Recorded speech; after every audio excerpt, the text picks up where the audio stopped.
আসসালামু আলাইকুম। আমি রাশেদুল হক রবিন, বর্তমানে স্যার সলিমুল্লাহ মেডিকেল কলেজে অধ্যয়নরত আছি। আজকে আমাদের টপিক হলো টেম্পোরোম্যান্ডিবুলার জয়েন্ট, যেটাকে আমরা শর্ট ফর্মে টিএমজে নামেও ডাকি। Temporomandibular joint is formed by the articulation between the articular eminence and the anterior part of the glenoid fossa of the squamous part of the temporal bone above and condylar head of the mandible below. এটা মানে হলো আমাদের temporomandibular জয়েন্টটা মূলত temporal বোন এবং কন্ডাইলার head of the ম্যান্ডিবলের মধ্যে আর্টিকুলেশনের মাধ্যমে joint form হয়ে থাকে। টেম্পোরোম্যান্ডিবুলার জয়েন্ট আমাদের বডিতে মূলত দুটা থাকতেছে, একটা পেয়ারে থাকে এবং তারা কন্টিনিউয়াসলি সাইমultaneously তারা একসাথে কাজ করতেছে। টেম্পোরোম্যান্ডিবুলার জয়েন্ট দেখার আগে আমরা যদি জয়েন্টের ক্লাসিফিকেশনটা দেখি, জয়েন্ট মূলত দুই ভাগে ভাগ করা যায়, দেন সিনার্থ্রোসিস এবং ডায়ার্থ্রোসিস। সিনার্থ্রোসিস আর ডায়ার্থ্রোসিসের উপর আবার সাইনোভিয়াল জয়েন্ট আছে। সাইনোভিয়াল জয়েন্টকে আবার তাদের কাজের উপর ভিত্তি করে অনেকগুলা ভাগে ভাগ করা যায়। তার মধ্যে আমাদের টেম্পোরোম্যান্ডিবুলার জয়েন্টটা হলো কন্ডাইলার টাইপের জয়েন্ট। টেম্পোরোম্যান্ডিবুলার জয়েন্টটা আমাদের কন্ডাইলার টাইপ অফ জয়েন্ট, সাইনোভিয়াল ভ্যারাইটির। এই জায়গায় আমরা টেম্পোরোম্যান্ডিবুলার জয়েন্টের একটা ছবি দেখতে পাচ্ছি। এটা আমাদের মূলত টেম্পোরোম্যান্ডিবুলার জয়েন্টটা।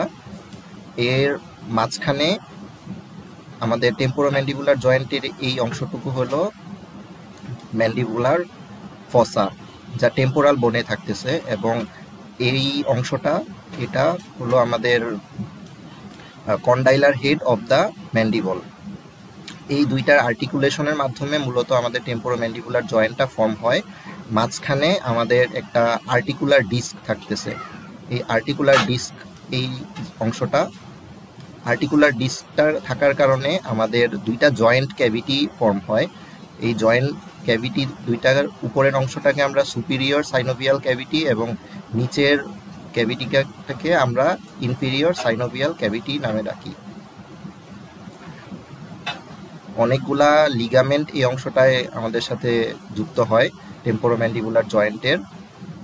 প্রথম যে মেজর লিগামেন্টটা আছে টেম্পোরোম্যান্ডিবুলার লিগামেন্ট, এটা আমাদের টেম্পোরোম্যান্ডিবুলারের যেই মেইন লিগামেন্টটা সেটা। আর মাইনর কিছু লিগামেন্ট আছে, যেমন স্টাইলোম্যান্ডিবুলার লিগামেন্ট।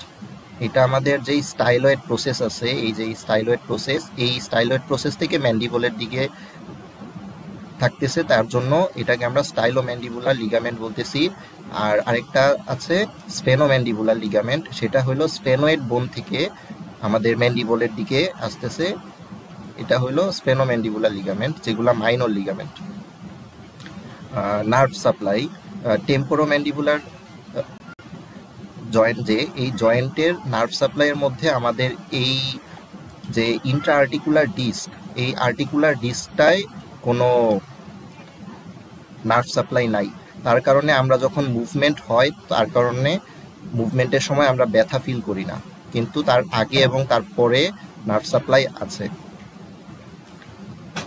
আর মুভমেন্ট, আমাদের ডিফারেন্ট টাইপের মুভমেন্ট আছে। এই টেম্পোরোম্যান্ডিবুলার জয়েন্টটার কারণে আমাদের ম্যান্ডিবলটা অনেকগুলা মুভমেন্টের অ্যাভেলেবল হয়, মুভমেন্ট করতে পারে।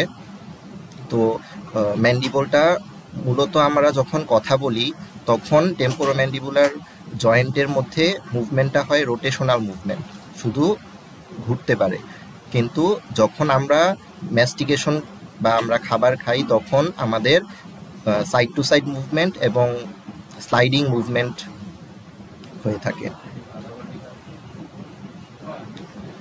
তাছাড়া আমাদের এই টেম্পোরোম্যান্ডিবুলার জয়েন্টে অনেকগুলা মাসেল আছে।